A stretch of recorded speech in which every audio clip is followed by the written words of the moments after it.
Welcome to my YouTube studio tour. With the help of a couple friends, I built this room a few years ago in order to do resin casting and live shows showing how to do the resin casting. From then, it's turned into doing the live show and resin casting, doing a podcast. It's a 3D print farm. I make silicone molds for sale on my site, and I ship out of here. We do everything out of this room. So I'm going to take you around the room and just show you what we do and how we do it. So you walk in, the first thing you're going to notice is these pots. These are pressure pots. They're for resin casting, and what they do is when you pour your resin into whatever you pour it into, you can put it in here, and it squishes all the bubbles so small that you can't see them. I need these to do the live show. We do 4 projects in an hour on every show, so that's why I have 4 of these. And the next thing you're going to notice is t-shirt things that I put up here. These are actually sound panels. They're made with wood. Out there is a full wood shop, and I made the frame out of wood. It's insulation on the inside. I covered them with shirts because I'm not a seamster. I don't sew. So I just put t-shirts on here. It actually did a great job. I have a video on this, and I'll put all the videos that have anything to do with this and the products below in the description, right below the like button. I have these panels all the way around the room, on the ceiling, everywhere, and it absolutely deadened the sound in this room. It worked better than I could have ever hoped for. Up here, I have a little bit of artwork from people that watch the show and friends that I've met over the years. The first thing you're going to notice over here is this wall of colors. These are eye candy pigments. That's who I work with. It's the colors that I use on all my projects. They're awesome. Go check them out. I'll have links to their stuff below. But what I do is I have this back here, and the camera that shows the live show kind of has this in the background. So these are the last couple projects I've made. I have stuff to give away back here. We have our note-taking things for the show back here. Down here is some example pieces. As I use this is with the pressure pot. That's without a pressure pot. You can see all the bubbles. So when somebody asks on the live show, what is the pressure pot for? I can say, here's what we got. And there's several examples of other stuff down here that I have just ready. And I also have sticks and some more giveaway stuff down there, cups, just stuff that I might need immediately while I'm on the show. And then it's in with arm's reach. And then down here, things that we make for Make-A-Wish. I make blanks for people to wood turn. We auction them off once a year. And I go to a show for Make-A-Wish, and we donate a bunch of money every year. It's an awesome thing. If you're going to watch this channel for anything, that would be it. I turn around here. There's a chair right here, but it's really not for sitting. Before the show, people pick colors, and we don't have them all in cups yet. So my daughter will have a tray right here full of cups, and she'll be finishing the last ones before we start the show. And when we start the show, she'll be finishing up, and then she helps me do all the other stuff on there. She's a very big help on here. Let's start with a table. This is a 2x4 basics table. You just buy the legs, and then you go to the hardware store and get the 2x4s and this, and you just build it, and it ends up being a lot cheaper than a table you're just going to buy. And you have all of this space. And one thing you're going to notice, if I have these tables away from the walls and away from other things, that way you don't waste storage space all the way around it. So down here I got scales and gloves, everything that I need for the show, heat gun, all of the resin I use is down here, some other things down here, but everything I need for the show is going to be right here within arm's distance so that we're not scrambling around as soon as we hit the like button. And there's a lot of electrical stuff that happens to be needed to do this show, so we'll talk about that now. First things first, we have OBS, and I have it on the window open right here. So there it is right there. OBS runs in conjunction with the Stream Deck. I could just show you real quick. You hit a button and it'll go out, and you have different scenes. I have a camera up here that will show down. I have this in plastic because I work with resin. We work with messy stuff, so I don't want to mess this up. So that's how it works. This program works with this program. It's super easy. That's free. That ain't free. The thing we use for our streaming is StreamYard. And it's right here. This is where the comments are going to be over here. We can see everything, and you can have multiple people on here. It's awesome. There's all kinds of perks that go along with that. But I need to be able to hear, and I need to be able for them to hear me. So the Rodecaster Pro 2 is what I use for that. And it plugs into this. It's a Hollyland setup here. It has 2 microphones, one for me, one for my daughter. and you just plug it in, and then you can control all of it with this. The Hollyland has noise canceling on it just automatically. There's a button you push and it cancels the noise. So I go ahead and use that, and we can control everything with this. We can adjust our sounds with this. We can have funny little, if I want to act like I'm going to say bad words or whatever, I can say beep, beep, beep. And this thing will do a lot of cool stuff. It will do way more than I need it for. So here's just the keyboard and the mouse for the computer. I don't think you really need anything that extraordinary to run this thing, but I had that computer built for this. Now, if you just have a podcast and you're sitting stationary and you just have headphones on that plug into this and your microphone plugs into this, it's fine. Now, we can have a wireless mic on this. I just showed you how to do it, but we need to be able to hear. So we have these Jabras, and they have dongles that go in there, and they're also Bluetooth, but I can't put two of them onto one device. And if I have another device in here, and I hook my daughter's up to one and mine on, there's a total amount of feedback and delay and all kinds of stuff. So if anybody has a suggestion for that, we can't hook these up to a dongle to this or Bluetooth to this. And it'd be nice, and unless there's just some way that I don't know how to do it, put in the comments below what I'm overlooking or whatever. But there is a device that you can hook two Bluetooth devices up to that go to the TV, and that's how we do that, and I'll show you that right now. This little device right here plugs into power, plugs in the back of the TV, and you just have an on button over here, turn it on. We have our Jabras, and hers is one that has makeup on it. I don't know why she wants her ears to look pretty, but she does that. And you just turn it on, and you turn mine on. Hers is already hooked up, and mine's hooked up. So it's that easy. So now we can hear what's coming out of the TV, what should be coming out of the TV, but we can't hear each other because it's not running through that Rodecaster. So this is good if you have, kids that are watching something that you don't want to listen to, and you could do that. They could both have their headphones. Boom, done. Any other advice on how I could hook up headphones to the Rodecaster or do it some other way would be appreciated in the comments. But this does work. Now we need to talk about our cameras, and you can go crazy with cameras, but if you're just first starting out, there's nothing wrong with a good webcam. These are Logitech. I'll have links to these below, but these are not the expensive ones, but they're not the cheapest ones, and they work just fine. They're what goes on the face picture all the time. I want to get another one of these. This is a Sony EasyV10, and it goes through an HDMI cable and goes to a cam link that goes right into there. This also has a dummy battery pack, and it goes to power, so it's always powered on. It's not going to run out. If you're not recording, it has an infinite cycle, so it won't, a lot of cameras will go for like 30 minutes and then shut off. This one will just stay on. We have hour-long shows all the time. It just does it. It's pretty good right out of the box. I had to mess with it a little bit. We pour stuff on the table, so I needed a good picture that went to the table that would actually show the true color. So I figured that one out. This is not an expensive camera as far as cameras go, but it's still a lot of money. This works excellent for right now, but I do want to get another one to replace this with and then do things a little bit different. But as you can see, this is on a C-stand. I usually have it way higher. It has a 30mm lens on it. I started off with a 19, that was too wide. A 56 was too close, and this one is just right. I put it almost to the ceiling, and then it goes in, and I actually have options to zoom in it a little bit with StreamYard and the Stream Deck. But this C-stand is how I get it to go over the table. I didn't even know what a C-stand was until I started looking this stuff up.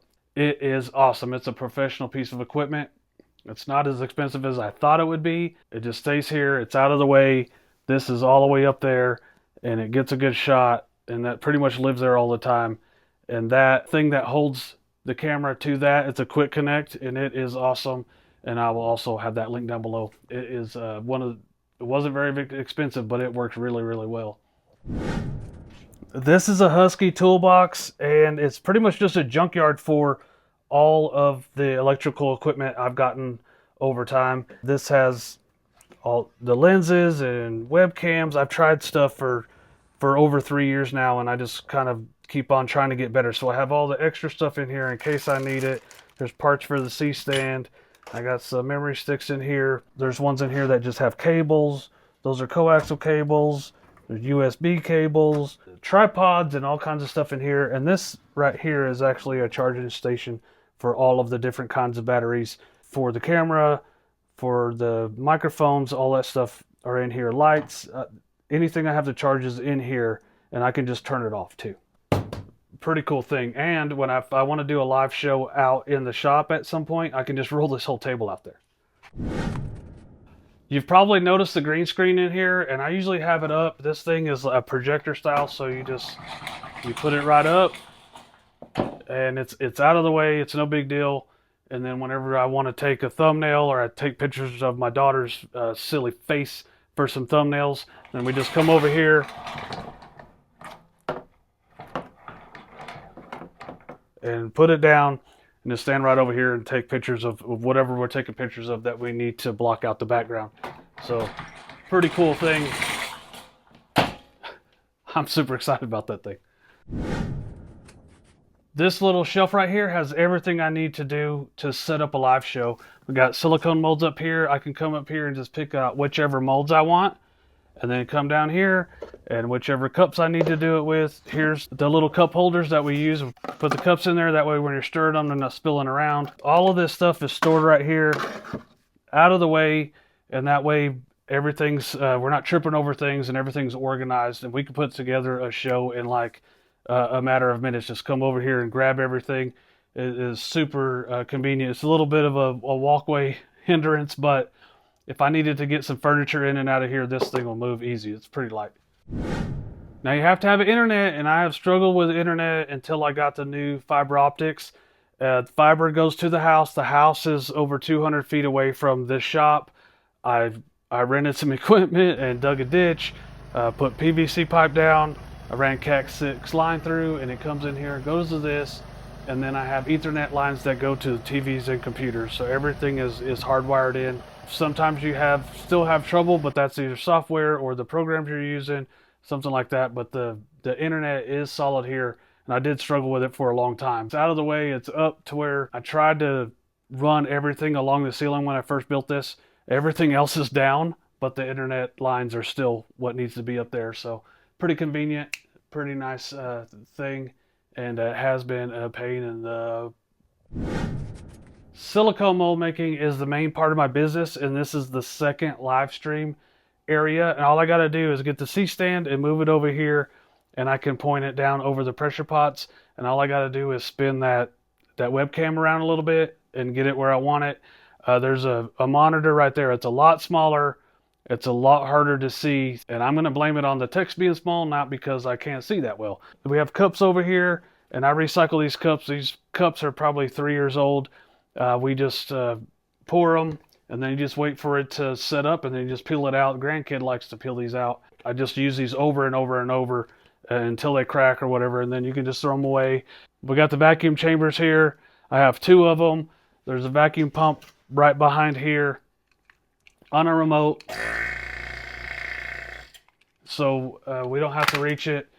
And then I keep the silicone in these buckets right here, so that way this will hold almost 50 pounds, and that is a lot of silicone if you've ever priced silicone. But I weigh it here. Here's the colors. This is the whole area to do everything we need to do with it. These are the 2x4 tables again. All the colors are down here, paper towels, some molds, some different silicones are down there. Everything we need for silicone mold making is right here in this spot, and then we'll move over here to where I actually pour it. I make several different kinds of silicone molds to pour resin into. You can make pen blanks, handle blanks, all kinds of different stuff. We'll talk about that in a second. But I pour them into silicone. And so you have these molds here. I got these plates that I pour them onto. They have screws in them that you can level with. I can fill this whole thing up, and it takes me a couple hours to pour them. I could do that a couple times a day, so it's very, very productive. Once again, I use these cups to do the silicone in. So you pour it, and then these spots down here are empty, so I just put them down here and let them cure down there. They're out of the way. Otherwise, you end up with cups all over the room, and you can't use any spaces. So these tables work out really well for pouring the silicone and then having it underneath there. I have all of the other levelers underneath there too. So while if this is empty, I have room to put everything underneath the table. And then when I put the silicone molds up here to pour into, I still have room to put all the cups underneath there. So it works out pretty good. These tables are fantastic. And the other use for this table is shipping. This is where I do all of my shipping right here. Even when I have the table full of molds, I leave a little spot over here to where I can ship things out. We got scale right here. I don't have anything too big that I can't weigh it right here. Otherwise, I can just, the cord's long enough to get over here. So I just leave it right here all the time, and I weigh stuff right here. I have tape and some more tape, suckers, some stickers that we put in with everything. All the goodies that we put in, everything is right here, and it's ready to go. The boxes are right behind the camera, and you'll see those in a minute. I am super excited about shipping things all the time. So we'll come back over here and talk about the 3D print farm. Is 3 printers a farm? I'm not sure, but I have 3 printers, X1 Carbon, and then 2 A1 Minis. I got this after I got that because I was printing off things, and then I wanted to prototype more things faster. I might have a 10-hour print going in here, so I got this one, and they both do multicolors. And then so I was making stuff on this, and then next thing you know, they put these on sale again. So I went ahead and bought one. I'm pretty sure I'm done messing around with 3D printers as far as buying them. These are awesome. You don't have to work on them. Everything just kind of works, and you can make really cool stuff. I do make some things. I make some 3D printed honeycomb for pen blanks, and they fit right into my molds. Handle blanks and bottle stoppers, they all fit right in there. I don't sell these yet, but I probably will soon. What's valuable to me for this 3D printers is to make forms so I can make silicone molds, because that's my business. Like this one here is a 2x2x4 mold. I put this in there. It takes like 4 hours to print, and I can actually just keep reusing this to pour them. And it's no big deal. But the other way I used to do it would cost hundreds of dollars, but by the time I would get to this point right here. So 3D printers, if you're intimidated by them, don't be intimidated by them. These ones here, you just, there's very little put together, and there's very little maintenance. And when there is maintenance, the machines tell you what to do. So it's pretty easy. It's a pretty cool thing, and I like making toys for my grandkid. First thing you're going to notice is a trash can over here with bubble wrap and stuff like that. There's a roll that I actually bought in there, but most of the time it's just full of recycled stuff. So whenever I buy something, all of the recycled stuff goes in buckets. There's one right behind the camera right now. I'll show you to towards the end. I recycle all of the packing material that I get because one, it's going to be cheaper. It's going to be cheaper on the customer. I don't like buying this stuff. I spend plenty of money on materials already. We don't need to spend money on packing materials, so I keep every bit of it right here. Down here is some more shipping supplies, and this little messy thing right here is samples and things like that that companies send me, and I kind of just put them there, and sometimes I give them away or whatever. Sometimes my daughter just plays around with them. Over here is the Jake Blank Club. If you're into wood turning, pins, bottle stoppers, handles, stuff like that. I have people that join on my site. I won't go into the depth in it, but if you're a wood turner and you want to turn resin and wood stuff, then this is the place to get it. It's going to be affordable. You get more than your value for it. Anyway, we have to have a fridge over here, and then here's some more inventory down here, and then this is the inventory of the blanks I actually sell on my site. So these blue little bins come in handy. They kind of get expensive when you need so many of them, so look out for that. But they work good for my inventory. Right here is a bunch of things that people have made me, and I kind of just keep them right here just to remind me that people love me. Here's another one of those shelves from Home Depot. Once again, I didn't mind buying these at all. I keep the forms that I pour the silicone into down here. Underneath here is the resin I use for the show, and underneath the other one, that's where I keep all the silicone at. It comes in big 5-gallon buckets, and that exactly fits underneath here. I put the shelves there for that reason. So I have these. These are all of my silicone molds, and here's the carriers that I have. These are all, I have these kind of set aside. I can sell them on my site, but it's in case I catch a wholesale, somebody that wants to put them in their store. I have it inventoried, so I don't have to mess around and be like, I'll make some for you. I have them made, and I'm ready to go. Up here, is like the master ones, like the first ones I made of each one. So if I need to make another one of the master molds, then I got the mold, the original one to make it from. These up here are silicone molds that you pour and you get hands out of them. They're pretty cool. These are the original ones that I made from HDPE to pour silicone into. It works, but it's horribly expensive, and you got to do what you got to do. So those ones, if it's too big to fit in the 3D printer, then I'll have to do it that way. If it's small enough to fit in a 3D printer, I'll do it with a 3D print. My favorite thing in the shop is the air conditioner. It's at 69 degrees right now. Imagine that. That thing is amazing. It's at 69, 70 degrees all the time, year round. I'm in North Texas, so people don't think of Texas as getting cold, but it gets into the negative teens and it'll get above 110. So that thing saves us in here. It needs to be climate control in here for all the chemicals we have in here and for our safety. I'm getting older. I don't like to be too hot or too cold. So that thing is a lifesaver. I talked about the boxes that we use for shipping. They are all right here. They're all neatly in order. They're marked at what they are. Some of the molds are called, I call them Harbor Freight molds. There's a Harbor Freight single, Harbor Freight double. They're all labeled.